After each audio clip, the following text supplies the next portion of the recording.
Ciao! Sai che è uscito il nostro magico libro Racconti di Natale? Troverai un sacco di storie magiche fantastiche, illustrazioni che ti faranno volare con noi nel periodo più bello dell'anno. Clicca sul link nella descrizione del podcast per scoprire di più, oppure cerca su Amazon Racconti di Natale Podcast. E intanto, buon ascolto! Fiabe per bambini presenta Racconti di Natale, le storie da ascoltare tutti insieme intorno all'albero. I biscotti di Babbo Natale. C'era una volta un elfo di nome Stilli che viveva al Polo Nord insieme a Babbo Natale e gli altri elfi.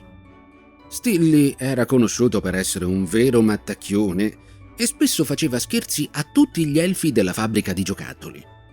Un giorno Stilli decise di giocare uno scherzo però a Babbo Natale. Sapeva che Babbo Natale aveva una passione per i biscotti al burro di arachidi e Stilli sapeva che Babbo Natale aveva l'abitudine di nasconderne una grande scatola nella sua slitta.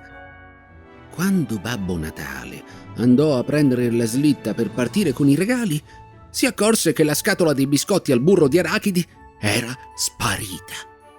Immediatamente si mise a cercarla e chiese agli elfi se qualcuno sapesse qualcosa. Stilli, ovviamente, sapeva dove si trovava la scatola dei biscotti, ma decise di non dire nulla.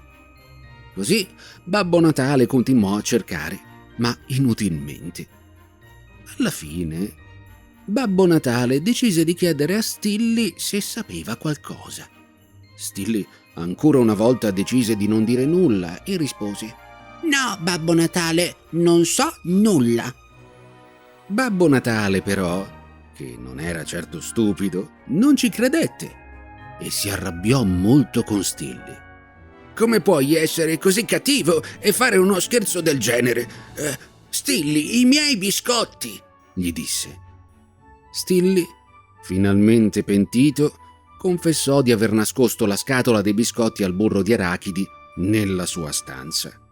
Babbo Natale, ancora arrabbiato, gli disse che avrebbe dovuto pagare caro il suo scherzo e gli diede una punizione. Da quel giorno in poi, Stilli imparò la lezione e decise di non fare più scherzi a Babbo Natale. Invece, si dedicò a lavorare sodo nella fabbrica di giocattoli per aiutare Babbo Natale a portare dei bellissimi regali a tutti i bambini buoni del mondo. Ti è piaciuta la storia? Se vuoi, ascoltane un'altra insieme a noi. E mi raccomando, non perderti il nostro libro Racconti di Natale. Alla prossima storia!